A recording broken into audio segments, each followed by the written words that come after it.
Menurut lo, boleh nggak sih kalau kita beribadah tuh misalnya gini, kita sholat duha nih, terus berharap rezeki kita lancar, itu boleh nggak sih? Ya boleh aja, yang penting berharapnya sama Allah. Tapi sebenarnya ada 3 tahapan keikhlasan dalam beribadah. Tingkat pertama itu ikhlas yang paling rendah.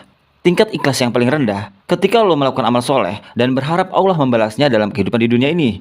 Contoh, lo sholat duha, pengen diluaskan rezeki. Lo sholat tahajud karena pengen diangkat derajatnya oleh Allah. Lo sedekah dengan harapan menjadi tolak bala atau mendapat rezeki yang banyak. Ini semua tingkatan ikhlas yang paling rendah.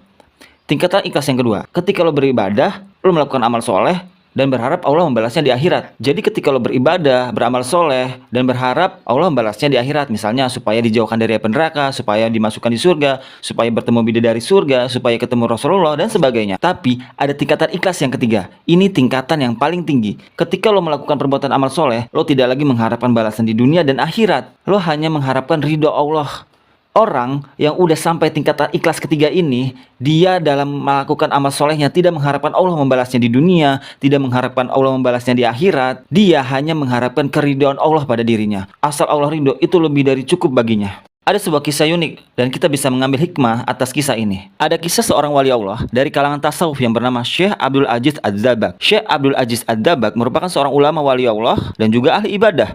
Suatu ketika malaikat melihat nama Syekh Abdul Aziz Ad-Dabbagh tertera dalam lembaran kitab Lauhil Mahfudz, ada dalam golongan penghuni neraka. Lantas, malaikat datang menemui Syekh Abdul Aziz Ad-Dabbagh dan memberitahukan bahwa dirinya akan menjadi penghuni neraka. Wahai Abdul Aziz, untuk apa engkau ibadah sampai segitunya? Sedangkan aku melihat namamu di lembaran Lauhil Mahfudz, engkau adalah penghuni neraka. Mau ibadah gimana pun, engkau tetap akan masuk neraka, kata malaikat tersebut. Kemudian Syekh Abdul Aziz Ad-Dabbagh menjawab, wahai malaikat, surga dan neraka bukan urusanku. Aku diciptakan oleh Allah Subhanahu wa taala hanya untuk beribadah kepada Allah Subhanahu wa taala. Sebagaimana Allah berfirman, "Tidaklah aku ciptakan jin dan manusia kecuali hanya untuk beribadah kepadaku. Mau aku masuk surga atau neraka, itu haknya Allah Subhanahu wa taala." Kemudian malaikat kembali ke Lauhil Mahfudz dan dilihat namanya dirubah oleh Allah Subhanahu wa taala menjadi penghuni surga.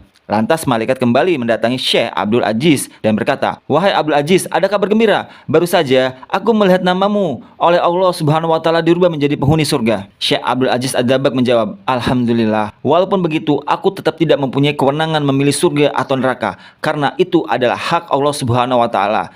Aku beribadah hanya untuk menggapai keridhoannya. Jika Allah menghendakiku di neraka, maka itulah tujuanku. Jika aku menjadi penghuni surga, itu adalah ridhonya Allah. Karena takjub dengan keikhlasan Syekh Abdul Aziz Ad-Dabbagh dalam beribadah, malaikat memuji beliau. Ikhlasmu inilah yang membuat Allah ridho dan merubah namamu menjadi penghuni surga. Dengan penasaran, Syekh Abdul Aziz Ad-Dabbagh bertanya pada malaikat, penyebab mengapa dirinya dimasukkan menjadi penghuni neraka.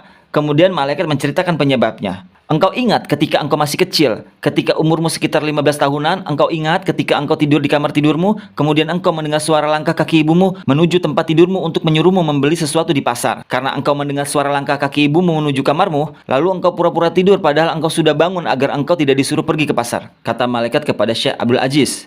Ketika ibumu membuka pintu kamarmu dan melihatmu masih tidur, ibumu merasa kasihan dan tidak jadi menyuruhmu ke pasar. Sebab engkau bohongi ibumu, Allah Subhanahu wa taala murka dan menjadikan namamu sebagai penghuni neraka. Ucap malaikat mengakhiri perbincangan. Mendengar fakta itu, Syekh Abdul Aziz pun beristighfar, memohon ampunan kepada Allah Subhanahu wa taala. Dari kisah itu, kita bisa mengambil hikmah bahwa keikhlasan yang paling tertinggi adalah hanya ingin dapat ridhonya Allah. Semoga kita semua bisa mencapai level itu. Amin.